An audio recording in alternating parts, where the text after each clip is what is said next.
You ever notice how the moment you stop caring so much, things start falling into place? The moment you stop chasing people, stop forcing outcomes, stop trying to control every detail, life suddenly feels lighter. That's not weakness. That's power.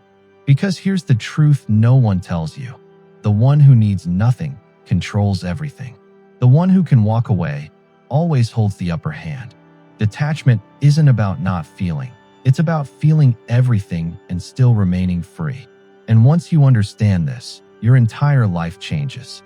You stop begging for peace, you become it. In this video, we're diving deep into why detachment is the highest form of power, how it rewires your emotions, transforms your relationships, and makes you untouchable in a world that feeds on attachment. Stay till the end, because once you see how powerful true detachment really is, you'll never go back to chasing again. Chapter 1. The highest power, why letting go is strength. You ever been so tangled up in something that you forgot who you were before it took over? A job, a person, a single mistake, and suddenly your whole day, your sleep, even your happiness spins around it. You check your phone more. You ask for permission more. You shrink yourself to fit their mood. You think, if I just fix this, everything will be okay. Here's the thing. Chasing fixes never works. Chasing gives away your power. Let me tell you a short story. There was a woman named Amina. Smart, kind. She spent 3 years building a small bakery that people loved. Then one harsh review, one angry online post, and she stopped sleeping. She rewrote her menu a dozen times. She begged friends to post good photos. She watched her sales fall like dominoes. Every customer felt like a test. Every message felt like a verdict. She moved through her days with a knot in her throat. One morning, she did something small and strange. She locked the bakery for an hour, sat on the stoop, and watched people pass. She didn't think about the review. She didn't plan damage control. She simply watched. A woman walked by with a kid. The kid licked an ice cream, and the kid laughed. High, tiny, fearless laughter. Amina felt something loosen inside. For the first time in weeks, she saw her work through someone else's eyes. Not as perfect, not as ruined, just real. That hour didn't fix everything, but it shifted something inside her. She stopped answering every comment instantly. She stopped trying to control what she couldn't control. She tightened the parts of the business she could do well and let the rest be. 2 months later, the bakery was busier than before. The reviews mattered less. Amina mattered more. That is detachment in motion, not coldness, not giving up. It's choosing where to put your energy. It's saying, this is mine to work on, and that is not. Think of attachment like a rope. You hold one end, and everything you care about is tied to the other. When the rope tightens, fear, anger, need, you get pulled. Your life jerks toward what scares you. Detachment is learning to loosen your grip. You still hold the rope. You still care. But you no longer let it pull you off balance. Why does this feel like power? Because when you stop being ruled by what you don't control, 2 things happen fast. First, your attention becomes rare. People notice. Leaders notice. The world responds differently to calm than to panic. Second, your choices become clearer. You act from strength, not from desperation. And actions from strength carry weight. Now, don't confuse this with being a robot. Detachment doesn't mean you don't feel. It means you feel, and you decide. It's the difference between reacting and responding. Reacting is noise. Responding is strategy. Here's a simple test. Next time you get a message that makes your stomach drop, pause. Breathe. Name the feeling aloud. I'm angry or I'm scared. That tiny move gives your mind a second to decide. Will I respond or explode? That split second is where power lives. Let me give you another image. Imagine 2 people standing in a storm. One runs to catch every falling branch. The other stands steady, covers their face, and waits for the wind to pass. Both survive. The first wastes energy on saving things the storm will take. The second keeps energy for rebuilding. Which person would you bet on after the storm? The second. That's detachment. In this chapter, we're not trying to sell you a magical trick. We're giving you a map for one real thing you can do right now. Protect your inner calm. Treat it like a small, honest fortress. Put routines around it. A morning walk, a 5-minute pause before risky messages, a habit of naming emotions. These tiny fences keep you from giving your power away to every passing event. You'll hear some people call this stoic. Some call it mindful. Others call it letting go. Labels don't matter. The skill does. And it's humble. It doesn't explode on social media. It grows quietly. It shows up in better decisions, steadier relationships, and a calm that other people mistake for confidence. Before we move on, remember this. Detachment is not a one-time switch. It's practice. You'll fail. You'll grip the rope again. That's normal. The point is to come back, again and again, to loosen your hold. If what you heard hits you, do one small thing right now. Breathe for 30 seconds and name what's bothering you. Say it out loud. Let it pass. It's simple. It's powerful. It's the start. If this chapter gave you something, even a tiny lift, hit like. If you want more of these practical, no-fluff lessons to actually change how you move through life, subscribe and ring the bell. We're just getting started, and the next chapter shows how ancient minds and modern science meet to prove why detachment is not just wise, it's the highest kind of power. Chapter 2. Ancient Teachers, Modern Proof, Stoics, Buddhists, and the Science of Detachment. You want proof this idea works? Not just wise-sounding words, but real power you can feel? Good, because this chapter is a short trip through time and brain matter. Ancient minds that taught detachment and modern science that shows why it actually rewires us. Start with the old teachers. Marcus Aurelius wrote like a man who had everything and lost nothing. He kept asking himself, what do I truly own? His answer was simple, nothing. That thought wasn't cold. It was freeing. Stoics taught that if you learn to care only about what you control, you stop being tossed by storms you can't steer. That idea, do your work, accept the rest, shows up again and again in their journals. Across the map, a different voice said the same thing in other words. Buddha taught non-attachment, not to be heartless, but to stop the endless loop of wanting and losing that creates suffering. Buddhism calls it the middle way, live fully, but without clinging to what will change. When you practice that, life becomes less about defending a self and more about meeting each moment clearly. These teachers weren't arguing for numbness. They were arguing for choice. They wanted people who could love without becoming prisoners of that love. They wanted minds that could act, not panic. That's the first big point. Detachment is not absence of care. It's the presence of choice. Now here's the part that flips what most people expect. Modern science has been quietly backing this up. Studies of mindfulness and meditation show real changes in the brain. The amygdala, the region that lights up when we feel threat or panic, calms down with regular practice. The prefrontal cortex, the part that thinks, plans, and restrains impulses, gets stronger and more connected to the amygdala. That new balance is what lets you feel a hit and not explode. It gives you the split second to choose. Longer reviews of mindfulness programs, like MBSR, show similar results. People report less anxiety. Their stress systems show real improvement. The practice trains attention and teaches the brain how to regulate emotion. In plain terms, practice detachment, and your nervous system learns to stop treating every loss like a life or death fight. There's also a deeper fusion worth noting. Recent philosophical work is reminding us that Buddhist non-attachment and Stoic acceptance lead to the same practical skill. You free your attention. And when attention is free, it becomes a resource you can use to create, to lead, to heal. That freedom of attention translates into compassion, not coldness. A clearer, kinder action because you are not driven by need. Science and philosophy are meeting here, and they agree. Let me tell you a short, modern story to make this stick. There was a teacher named Jonah. He lost his job in a big company cut. The first week he panicked.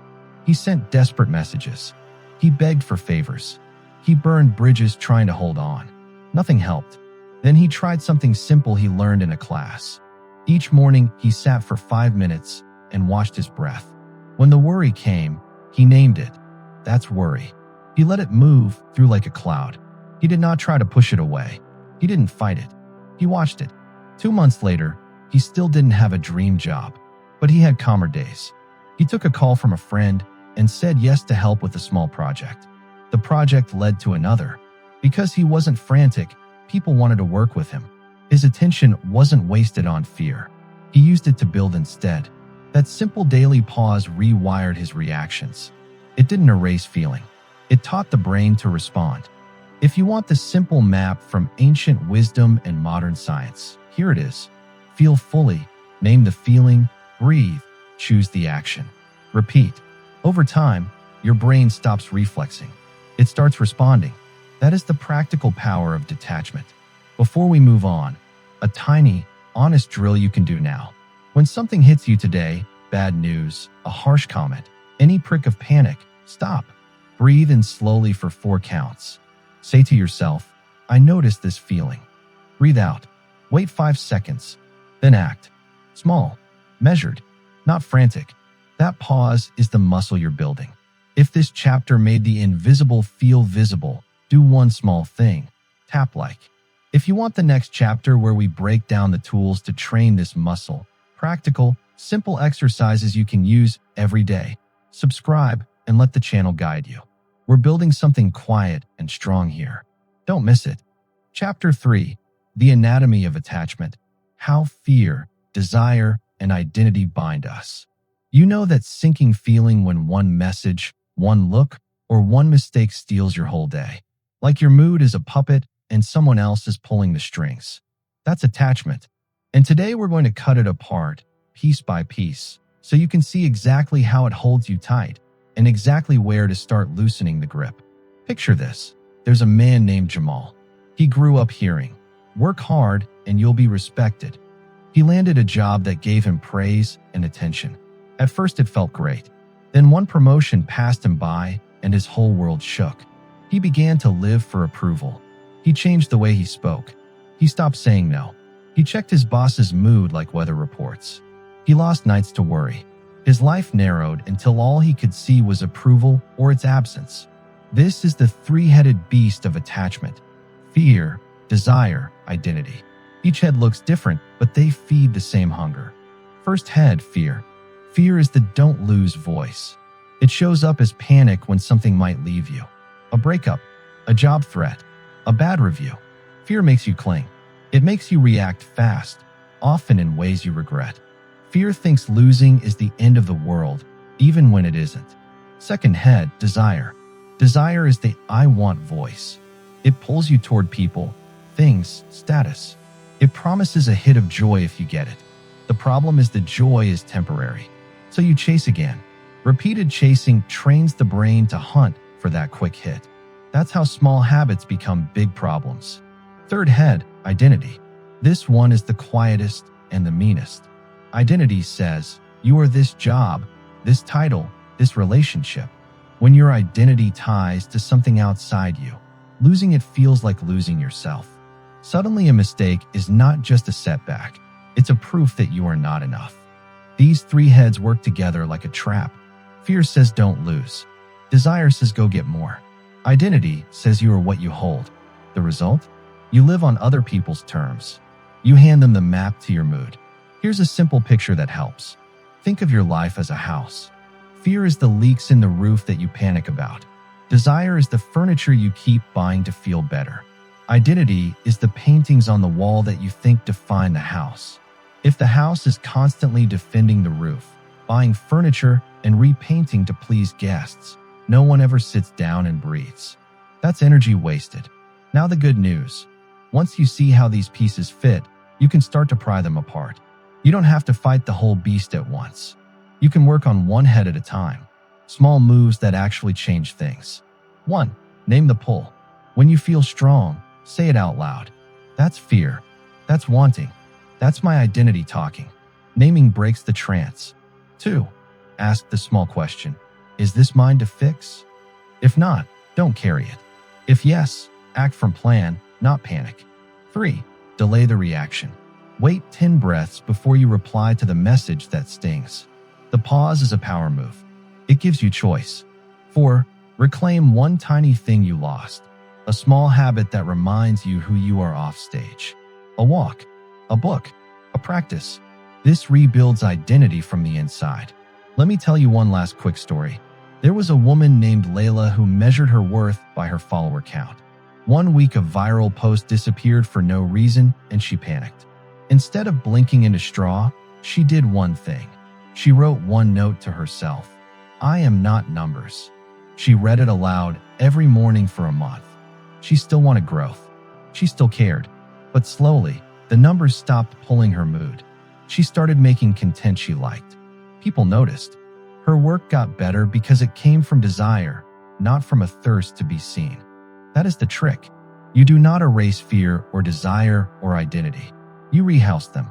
You put them where they belong, inside you, under your care, not waving the flag that tells the world how to treat you. If this chapter landed on a nerve, good.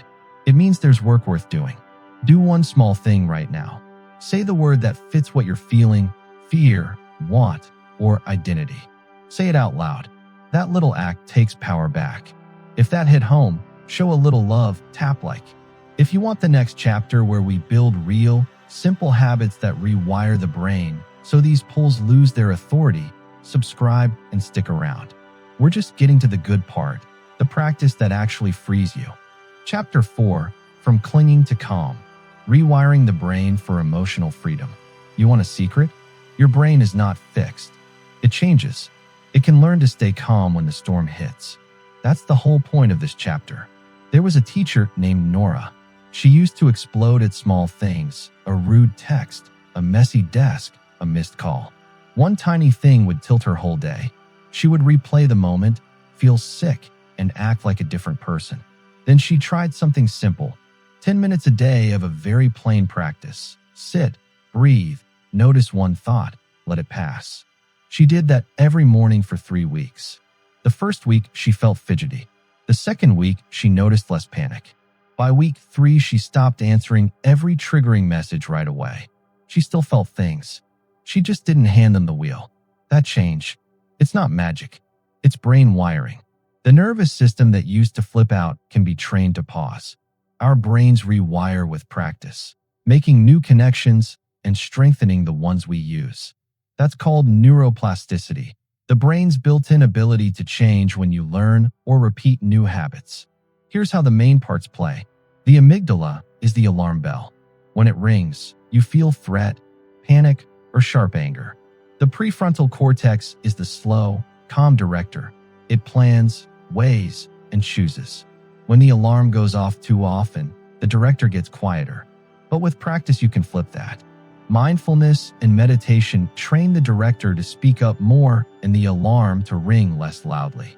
Studies show meditation can reduce amygdala reactivity and improve the brain connections that help you regulate emotion. Mindfulness programs like MBSR, mindfulness-based stress reduction, don't just feel nice. They actually cut stress, anxiety, and reactivity for many people who try them.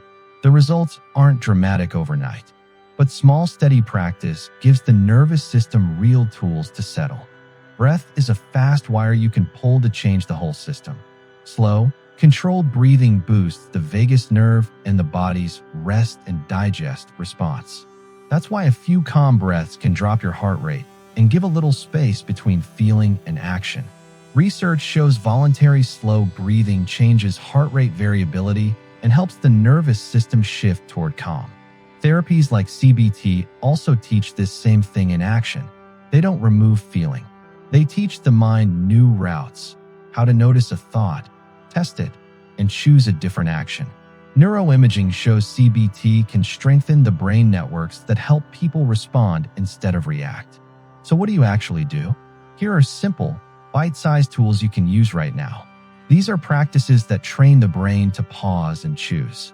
1. The 2-minute anchor. Sit for 2 minutes. Breathe in for 4 counts, out for 5. Focus only on the breath. When a thought comes, name it quickly, thinking, then return to breath. Do this every morning for 3 days. It builds a tiny calm muscle. 2. Name and pause. When a message or trigger hits, say the feeling out loud. I'm angry or I'm hurt. Wait 10 slow breaths before replying. The act of naming gives you distance. The pause gives you power. 3. Micro exposure, small action. If fear keeps you from doing something, reach out in a tiny way. One line, one small ask. Repeating small brave acts retrains the brain to expect you can survive and rebuild. 4. Evening review, not ruminating. Before bed, spend 3 minutes listing 3 things you handled well today. Small wins make the prefrontal director stronger. The brain learns what you notice. Simple practice. Small repeat. That's the recipe, not perfection. Repetition. A quick thing to try right now with me. Breathe in for 4, out for 6. Do that 5 times. If your shoulders drop even a little, that's progress. The brain listened. This chapter isn't a promise to erase pain. It's a promise that pain will not run your life if you train differently. Your nervous system learns the habits you give it. Give it calm. If this landed, do one small thing. Try the 2-minute anchor tomorrow morning and tell me I tried in the comments. If the video helped you breathe a little easier, tap like. If you want the next chapter, where we turn these tiny practices into daily rituals that stick for life, subscribe and join us. We're building calm, one small practice at a time. Chapter 5, Detachment versus Indifference. Cultivating compassionate distance. You ever get told to let go like it's a magic switch? One minute you try. The next minute they say you're cold. There's a thin line between letting go and checking out. This chapter is about that line. How to hold care without being swallowed by it. Meet Lena. Her brother Omar called every night in a panic. He bounced from job to job and wanted Lena to fix everything. Rides, money, excuses. Lena did it all. She stopped sleeping. She stopped saying no. She loved him so much she forgot she had needs too. One day she snapped. She yelled. Omar hung up. Guilt hit her for weeks. Then Lena tried a different move. She told Omar, I love you. I can help you look for jobs on Saturdays. I can't give money every week. I can talk at 8 p.m., but not after midnight. She kept her voice warm. She kept the rules simple. At first, Omar blew up. He yelled. She held the line. After a month, he started showing up to the Saturday sessions. He still had setbacks. Lena still worried. But she didn't collapse into panic anymore. Omar had to face his choices. Lena kept her love and her life. That's compassionate distance. Not cold, not absent, not control. It's care with limits. Let me make the difference clear. Detachment is, I love you, but I won't lose myself for you. Indifference is, I don't care at all. Detachment keeps the heart open and the hands steady. Indifference locks the heart and walks away. One heals, the other hurts. Why compassionate distance works. People change when they must own their choices. If you rescue them every time, they never learn. If you abandon them, they feel alone and cut off. The middle road, where you offer help but let consequences exist, forces real growth. It also protects you from being drained. Simple steps you can use right now. 1. Name it gently. When someone leans on you too hard, say, I care about you. Start with care. It lowers defenses. 2. State the limit clearly. Use short sentences. I can't do X. I will do Y. Example, I can't give money every week. I will help you apply to 3 jobs this week. 3. Offer support, don't fix. Ask one good question. What help would actually help you right now? Then listen. Don't jump into solutions unless they ask. 4. Let consequences do their job. If their choice breaks something, don't rush to patch it every time. Natural consequences teach faster than lectures. 5. Protect yourself. Make tiny rituals that recharge you. A walk, a quiet dinner, a phone-off hour. These keep you steady when others wobble. A quick script you can say when a loved one pushes too hard. I love you. I want to help. I can't do what they ask. I will do this instead. Practice that 3 times in the mirror. It feels strange at first.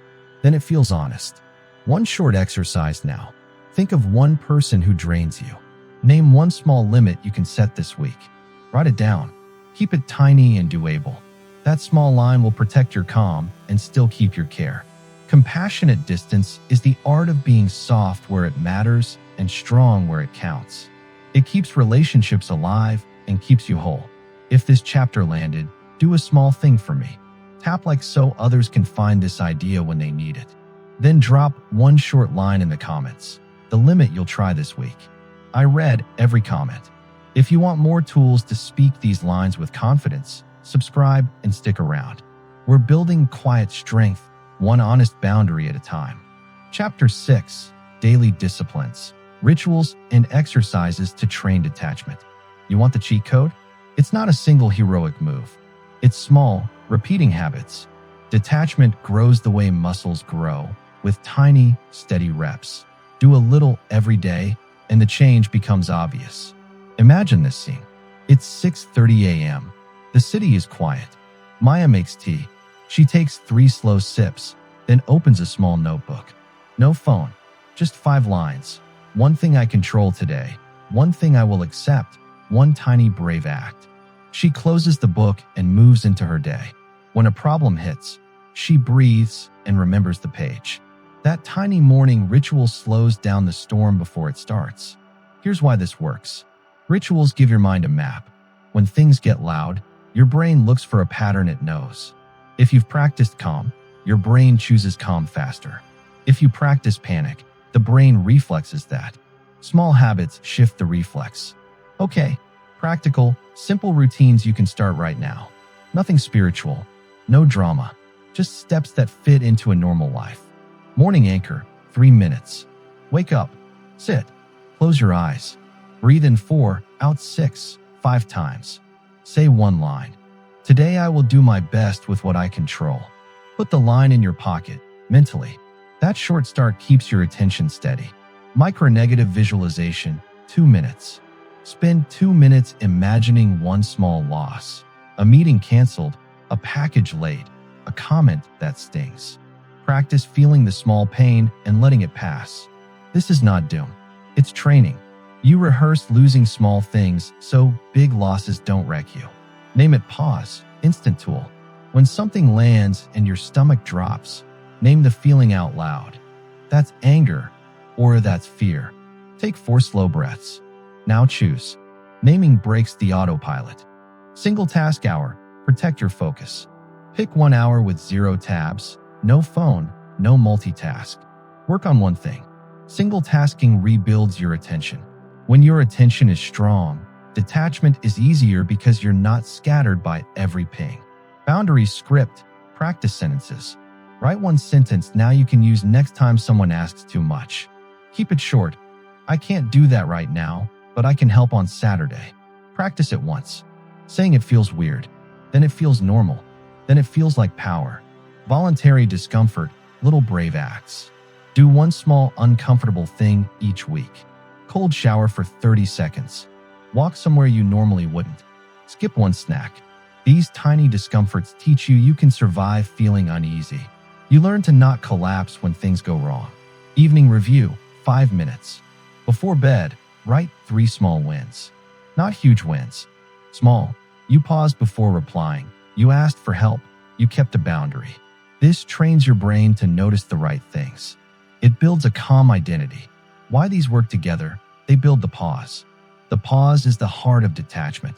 The pause lets you choose instead of being pulled. Every ritual trains the pause in a different way: body, mind, habit, courage. A short story to show it in motion. Rafi was always reactive. A bad comment, and he burned the hour. He started the single task hour and the name it pause. At first, nothing changed. Then one week he noticed he didn't answer a triggering message at 2 a.m. He slept instead. Next month, he wrote back with a calm line and won a conversation. Small acts stacked. His life became less about survival and more about choice. Pick one ritual now. Not all of them. 1. Try it for 7 days. That's enough to see if it fits your life. Quick, tiny challenge. Tomorrow morning, try the 3-minute anchor. No phone. Sit. Breathe. Say one line. If you do it, come back and tell me one sentence in the comments. I did it. If this chapter helped even a little, hit like so others can find these simple tools. If you want the next chapter about saying no without guilt, subscribe and stay. We're building a life where calm becomes the default. Chapter 7: Relationships without chains, boundaries, love, and letting people be. You ever feel loved and locked at the same time? Like someone's care comes with a leash. That kind of love slowly shrinks you. Today, we learn how to keep the love and drop the leash. There was a man named Theo. He loved his sister Dina. When she called, he dropped everything. When she wanted money, he sent it. When she needed someone at midnight, he showed up. He thought being all in proved his love. But inside, he was tired and small. He stopped inviting friends. He stopped saving. He started answering every demand like it was a test. One evening, after a fight that left them both crying, Theo did something small and brave. He sat down and wrote 3 lines. What he could give, what he could not give, and one small rule for their calls.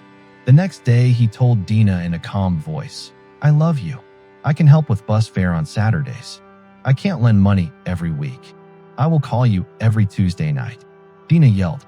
She was scared. She accused him of abandoning her. He stood firm.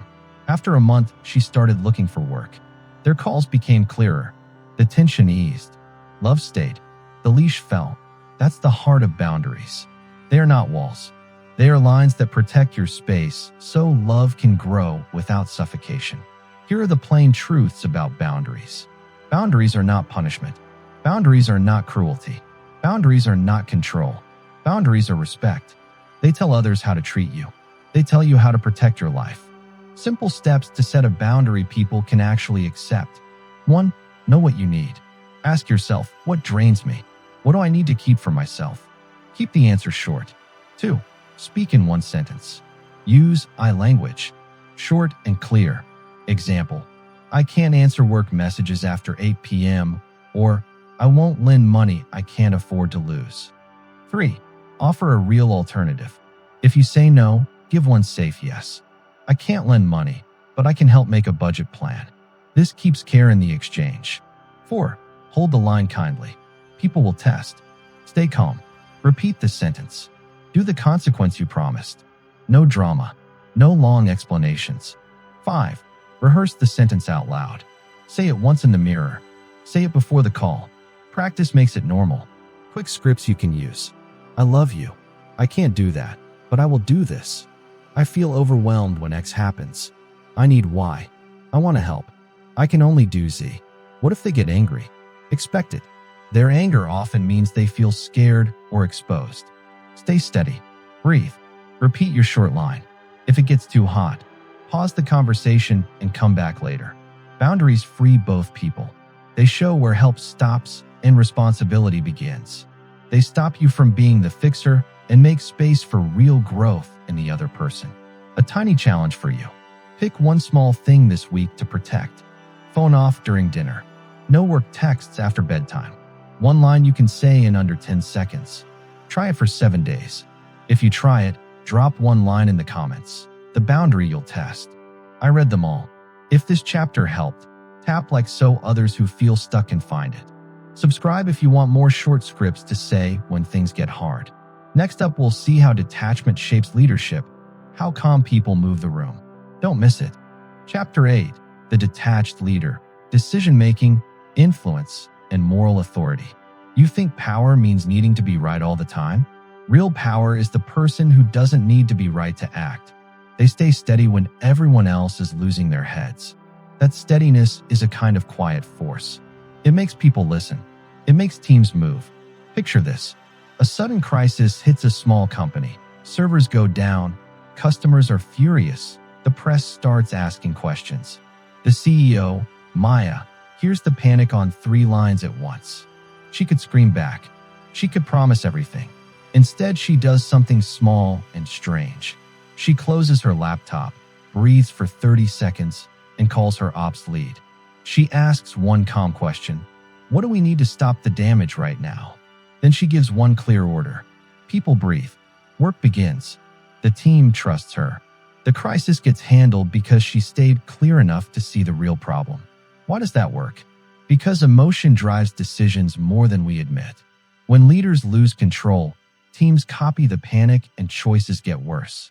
When leaders regulate their feelings, they free the group to think. Research shows emotions shape strategic decision-making. Strong feelings push boards and leaders toward rushed choices or risk-averse retreats. A calm leader helps the group avoid those traps. There's more. Emotions spread. If you walk into a meeting angry, people catch that anger without meaning to. If you walk in steady, calm, and focused, that steadiness spreads. This is called emotional contagion, and it's powerful. Leaders don't just give orders. They set the emotional tone. That tone becomes the team's operating temperature. So what helps a leader stay detached without becoming distant or cold? Two things the research keeps pointing to: mindful presence and emotional skill. Leaders who practice mindful attention and who build emotional intelligence make clearer choices, support innovation, and protect team well-being. In other words, being calm and emotionally aware isn't soft, it's effective leadership. Emotional intelligence matters too. Leaders who can name feelings, read the room, and choose how to respond get better results. Teams under emotionally smart leaders tend to communicate better and perform better. Detachment here means the leader notices the heat and decides the right next step, not the angry one. Okay, enough theory. Here are short, practical moves any leader can use right now. These are tiny. Use them daily. 1. The 60-second pause. When something hits, stop for 60 seconds. Breathe. Ask, what's the worst realistic outcome if I wait? Then choose one small, clear action. That pause breaks the reflex to overreact. 2. The pre-mortem habit. Before big choices, ask the team, imagine this fails. 1. Let people list ways it could break. You'll spot blind spots you'd miss in a panic. 3. Name it out loud. When emotions rise, say, I'm frustrated, or we're stressed. Naming cools emotion and brings clarity. It also models control for the team. 4. Set decision rules. Make simple rules in advance. Who decides what, when to escalate, and when to delay decisions. Rules remove drama. 5. Protect your inner work. Build one ritual that resets you after stress. A short walk, a quick breath, a 5-minute review. Leaders who recharge make better calls. A small leadership story to finish. There was a manager named Paul who thought caring meant fixing everything himself. After one burned-out quarter, he learned to ask 2 questions instead of offering answers. What do you need? And how will you take responsibility? He still helped. He just stopped doing the work that taught no one anything. The team grew. So did trust. Try one of these now. If you lead a team, test the 60-second pause tomorrow when something bumps you. If you don't lead yet, use it in a group chat or with a friend. Leadership starts small. If this chapter gave you one useful tool, help someone else find it. Tap like. If you want more stories and short scripts to lead with calm, subscribe. And tell me in the comments, when did a calm person change the room for you? I read them all. Chapter 9. Creativity, Risk, and Flow. How Detachment Unlocks Bold Action. You think boldness is doing something braver. What if boldness is actually letting go first? What if the moment you stop clutching the outcome, the best ideas find you? There's a quick story. Meet Kai, a designer who used to edit every line until it bled. He waited for certainty. He waited for praise. Nothing shipped. One day he tried a dare. Make something awful on purpose, then leave it alone for 3 days. He let go of the outcome. On day 4 he opened the file and found one part that felt true. He fixed that small piece and released it. The piece landed in ways he never expected. People loved the honesty. Kai learned a blunt lesson. When you stop performing for approval, you free room for creation. That thing Kai hit, that zone where ideas seem to pour out, has a name: flow. Flow is the feeling of being fully inside the work. Time falls away. The work seems to do itself. Artists, athletes, writers call it the zone. Psychologists call it one of the clearest signs that creativity is working. Scientists have dug deeper. One idea is called transient hypofrontality. It means parts of the brain that judge, worry, and over-edit quiet down for a while. When that inner critic lowers its volume, we stop doubting mid-action. We move faster, try bolder combos, and discover surprises. That quieting helps explain why flow feels effortless and why novel ideas appear when we stop policing ourselves. Here's where detachment slides in. When you care less about being judged, you loosen the tight grip on the work. That looseness reduces the inner noise that blocks flow. Mindful practice. in studies, has been shown to support creative thinking by helping attention settle and anxiety drop. In plain words, calm attention plus less self-critique equals more room for wild, useful ideas. Risk and creativity are messy partners. Risk doesn't mean reckless. It means trying where the outcome is unknown. The research shows the relationship is complex. Sometimes risk-taking helps creativity. Sometimes it hurts. But the pattern is clear. When people can tolerate uncertainty, they try more novel moves and find unconventional solutions. Letting go of immediate approval makes you more willing to test odd ideas. That testing is where breakthroughs lie. Biology backs this up. The brain's dopamine system rewards novelty and exploration. When novelty lights up, you want to try new paths. That curiosity loop helps creative leaps. Detachment can reduce fear and let curiosity run the show for a while. That's a biological nudge toward taking smart risks in the service of art or strategy. So what do you actually do when you want bold work without panic? Here are small moves that make detachment practical and creative. Make a bad draft rule. Set a timer for 20 minutes. Create fast. Make trash. Don't edit. Close the file. Come back later. The goal is speed, not perfection. Speed trains the brain to try instead of stall. Walk to unlock ideas. Simple movement shifts thinking. Short walks raise creative output in experiments. If you're stuck, walk for 10 minutes and let your mind wander. Take notes on phone only when an idea hits you. Limit the metric check. If you post something, don't check likes, views, or comments for 48 hours. That tiny exile from validation lowers pressure and helps you keep making from curiosity, not numbers. Risk and controlled steps. Try one risky thing that matters, but won't ruin everything. Pitch a weird idea to a trusted friend. Make a small public experiment. Risk that's measured teaches you can handle surprise. Practice microflow, single task for 25 minutes. Shut tabs. Set one goal. Work. No judging. This builds the muscle that finds flow more often. A little story close. Kai kept the bad draft rule. He took regular walks. He stopped refreshing his metrics. The scary part? Something still failed. The better part? He kept trying. His work grew stranger and truer. He began to take smart risks because he could survive being wrong. That survival is the secret fuel of creativity. Try one tiny thing now. Pick one of the moves, a 20-minute bad draft or a 10-minute walk, and do it today. Don't aim to impress. Aim to move. Come back and tell me in the comments what small risk you took and what surprised you. If this chapter lit a spark, tap like so other creators can find it. If you want more short drills that help you make bold things without burning out, subscribe and stay with us. Next chapter, we pull these threads into daily life. How detachment shapes steady work, not just flashes of genius. Don't miss it. Chapter 10, A Life of Chosen Freedom, a practical roadmap to living detachment. What if freedom wasn't something you waited for? What if it was a choice you made every morning? Meet Elias. He used to live on other people's moods. If his boss was cold, his whole week froze. If his partner was distant, his day fell apart. He thought freedom meant a big break, quitting a job, leaving a person, running away. Then he tried a different gamble, small choices every day. He started a 2-minute morning pause. He stopped checking work messages after dinner. He said no once a week. Nothing dramatic.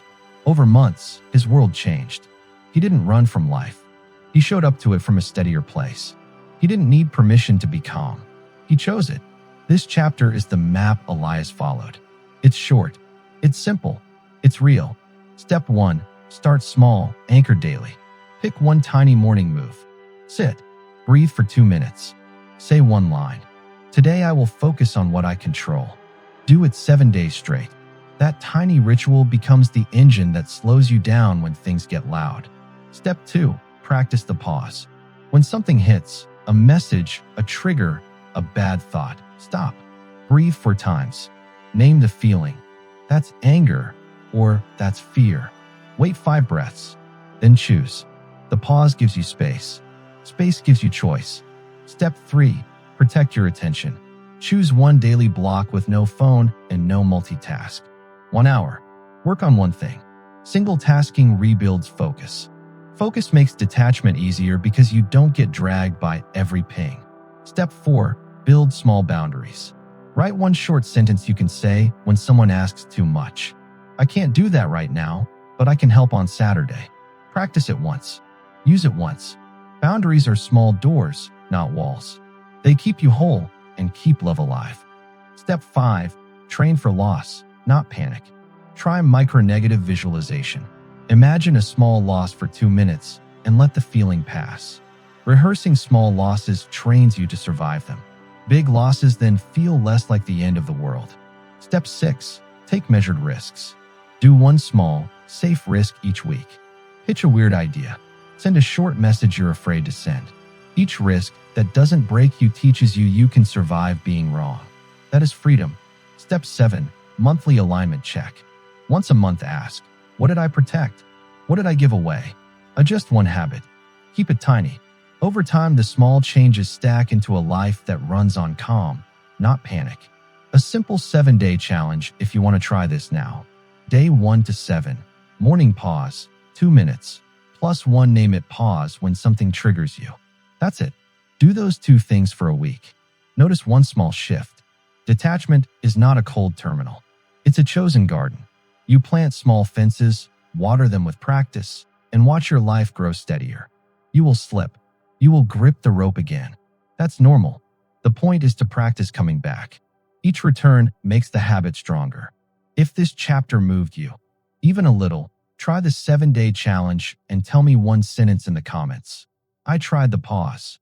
If this video helped you feel a bit freer, tap like. If you want more simple, honest steps that actually change how you live, subscribe and stay. We're building a quiet kind of strength here, one small choice at a time. Step 5. Train for loss, not panic.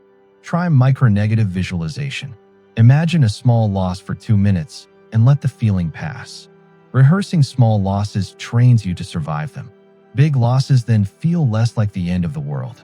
Step 6. Take measured risks. Do one small, safe risk each week. Pitch a weird idea. Send a short message you're afraid to send. Each risk that doesn't break you teaches you can survive being wrong. That is freedom. Step 7. Monthly alignment check. Once a month ask, what did I protect? What did I give away? Adjust one habit. Keep it tiny. Over time, the small changes stack into a life that runs on calm, not panic. A simple 7-day challenge if you want to try this now. Day 1 to 7. Morning pause, 2 minutes. +1 name it pause when something triggers you. That's it. Do those 2 things for a week. Notice one small shift.